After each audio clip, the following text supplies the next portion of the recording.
আসসালামু আলাইকুম।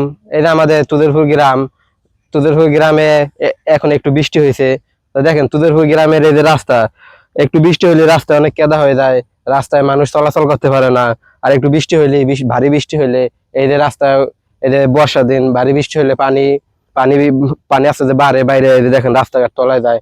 তো পানি এখন মোটামুটি আছে, বাড়ে নাই। তো এবার আজকে অনেক বৃষ্টি হয়েছে, দেখেন এই বৃষ্টিতে রাস্তাঘাটের কি অবস্থা, রাস্তাঘাটে বেহাল দশা।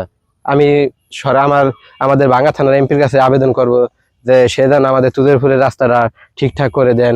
তুদেরপুরের রাস্তা অনেক চলাচল, অনেক যাওয়া আসা অসুবিধা হয়। দেখেন এই যে একজন লোক আসতেছে চ্যানেল হাতে নিয়ে, সেও কেদার মধ্যে আসছে, দাঁড়ান ভাই, সেও কেদার মধ্যে আসছে। তো তার কাছে একটু কথা শুনবো। সে এখানকার এই লোক, তার বাড়ি হচ্ছে ওই যে ক্ষেত্র মাঠ। সে এই দেখেন চ্যানেল হাতে নিয়ে আইছে। তো ভাই, এই যে আপনাদের যে রাস্তা, রাস্তা তো তুমি তো আপনি তো এখানে ছোটবেলা থেকেই থাকেন।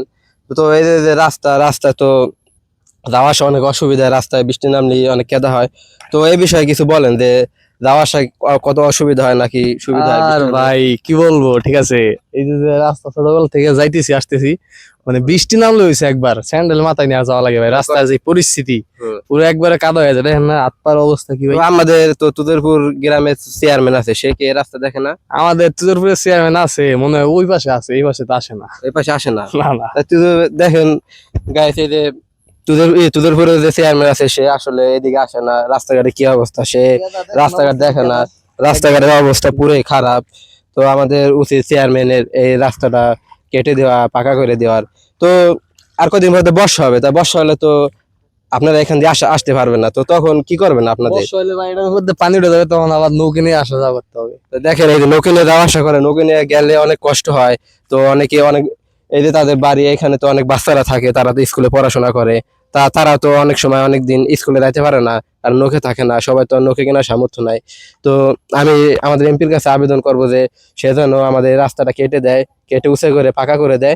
তাহলে ওপারের মানুষ এপার আসতে পারবে, মানে তাদের মধ্যে একটা সম্পর্ক আরো ক্লোজ হবে। আবার দেখেন ওই পাশে, ওই যে দেখেন, ক্যামেরাম্যান দেখাও, ওই যে একটা গোরস্থান আছে। তো মানুষ মারা গেলে, তো সেই গরুস্থানে ওইখানে মানুষ যাইতে পারে না, যাওয়া আসা অসুবিধা হয়।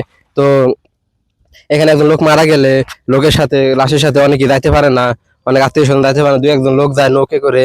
তো আমাদের রাস্তাটা যদি উঁচু হয়, আরো পাকা হয়, তাহলে আমাদের লোকজন যাওয়া আসা অনেক সুবিধা হবে, যাতে যাওয়া আসা অনেক সুবিধা হবে। তাহলে মানুষের মানুষের হলো হবে, ঠিক আছে।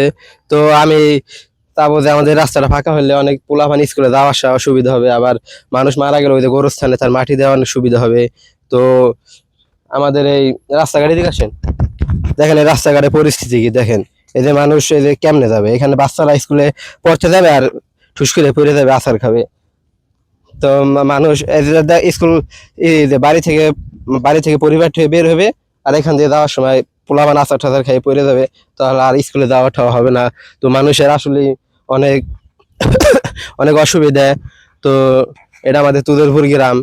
তো তুদেরপুর গ্রাম, এটা ভাঙ্গা থানা, আমাদের জেলা হচ্ছে ফরিদপুর। তো দেখেন এই যে কি পরিস্থিতি এলাকার। তো ঠিক আছে, তা আমি আমাদের এমপি কে বলবো সে যেন আমাদের রাস্তাঘাট ঠিক করে দেয়। ধন্যবাদ সবাইকে।